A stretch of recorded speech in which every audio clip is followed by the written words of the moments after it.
Assalamualaikum warahmatullahi wabarakatuh. Good morning, students. How is everything? Hope all of you are in a good condition. Right, students. Now we are in the second semester, and today we will to discuss about passive voice. Baiklah anak-anak, berikutnya pengertian mengenai active voice. Active voice atau kalimat aktif adalah kalimat yang subjeknya berbuat sesuatu atau melakukan suatu pekerjaan.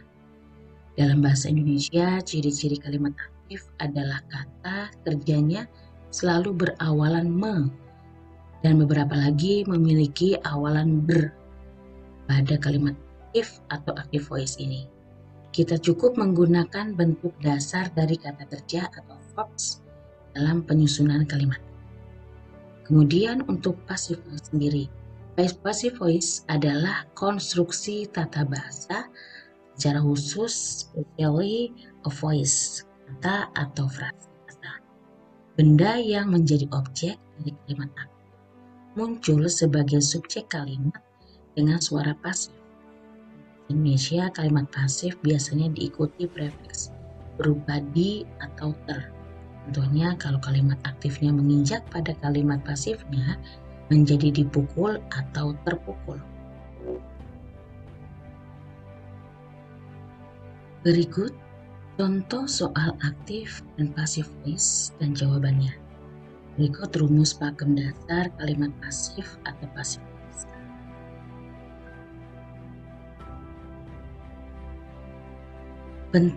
Untuk bentuk positif afirmatif di sini voice-nya maksudnya subjek plus verb plus object. For example, students write a letter.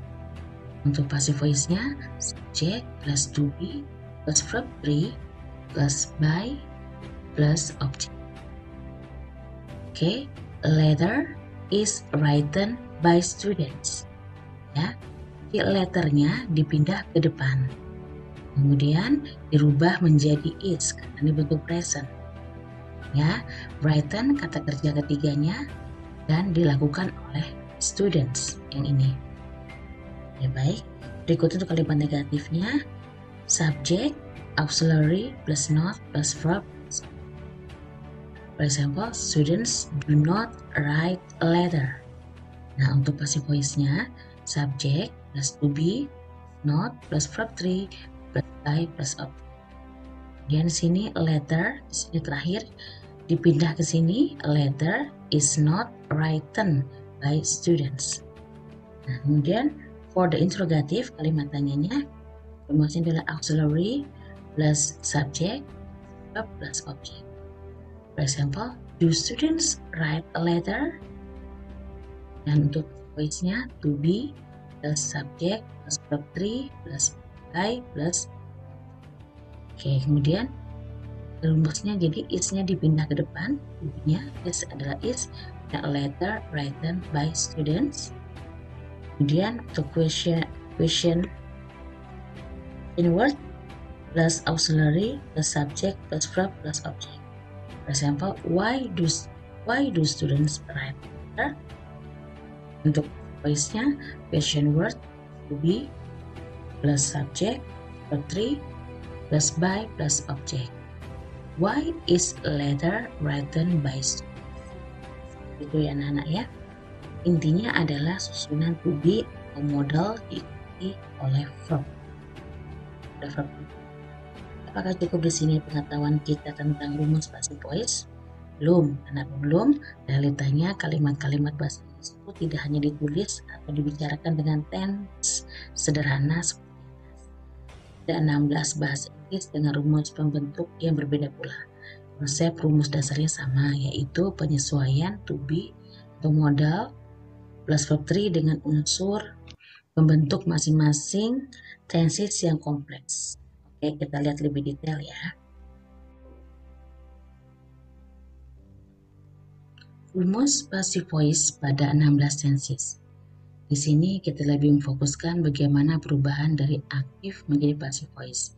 Namun jika ada yang masih butuh memahami tenses ini, kita pelajari lagi ya. pertama adalah simple present tense. Untuk rumus formula kalimat aktif subject plus do or does plus verb 1. Kalimatnya subject to be, am is are plus verb 3 by plus object. For example, kalimat aktifnya students speak English. Kemudian kalimat pasifnya English-nya pindah ke depan. Ya, English, kemudian kena present tense, jadi to be-nya adalah is. Speak berubah menjadi verb 3 menjadi spoken. By, oleh siapa? Oleh murid-murid. Jadi studentnya di sini di depan, dipindah ke belakang. Kemudian untuk present continuous tense dengan formula kalimat aktif subject plus to be, am, is, are plus verb in plus object. Kalimat pasifnya subject to be, am, is, are plus being plus verb 3 by object. Contoh kalimat aktifnya student is speaking English. Kalimat pasifnya English di depan is being spoken by student.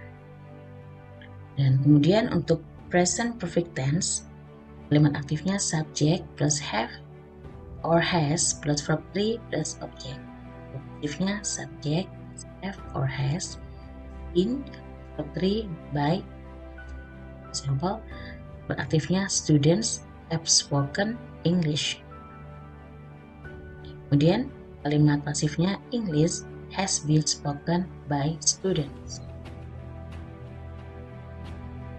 Berikutnya, untuk present perfect continuous tense, untuk kalimat aktif subject have or has been verb 1 plus in plus object.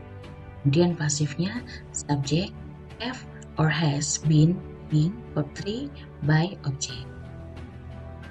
Ya, students have been speaking English. Pasifnya English has been being spoken by students.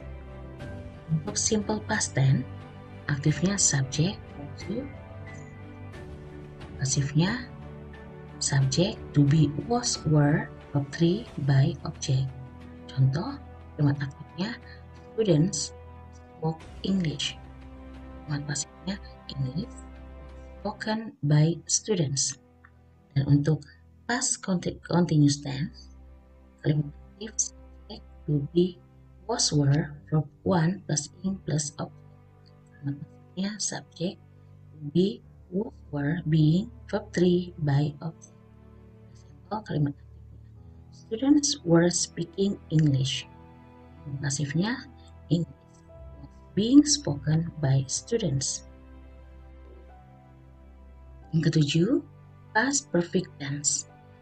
Yang kalimat subject had not verb 3 plus object.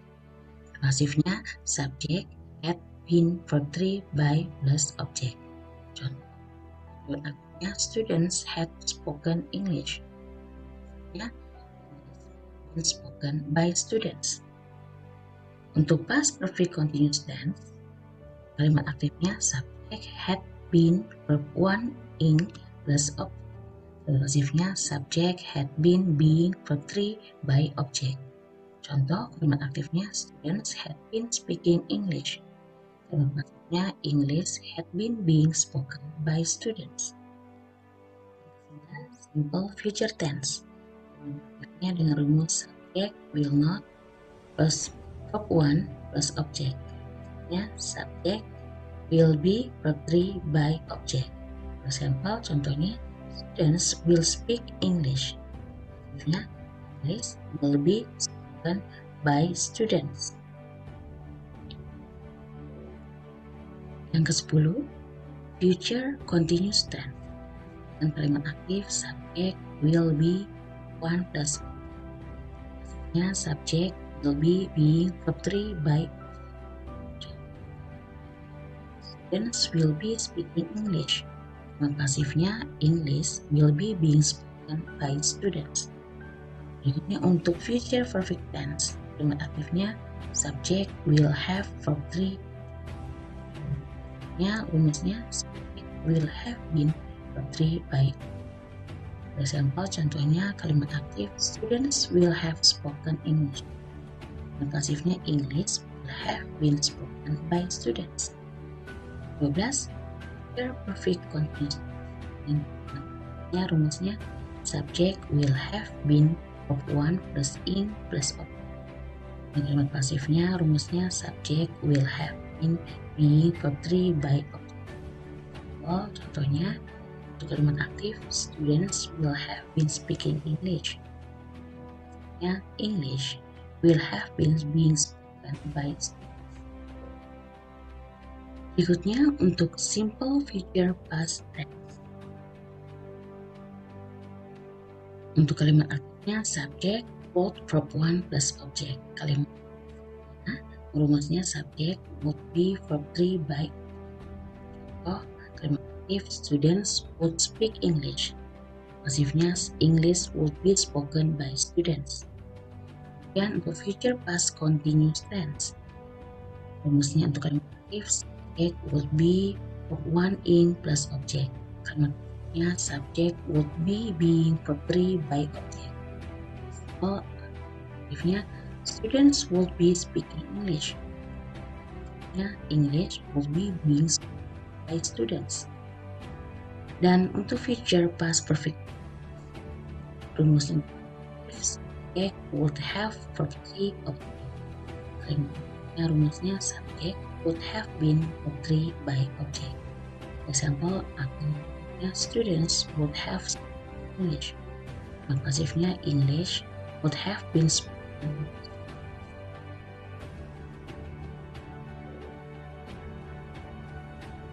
Untuk tenses yang terakhir yaitu future past perfect continuous.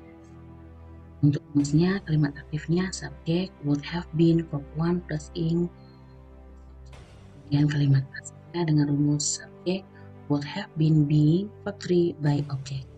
For example, kalimat aktifnya students would have been speaking English.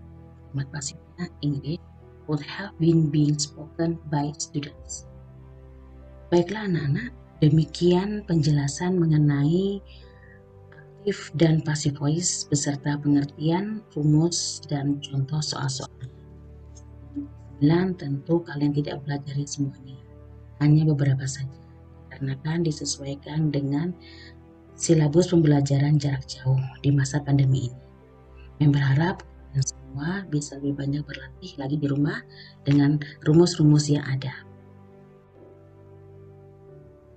Untuk tugas, silakan cek tugas kalian di Google Classroom.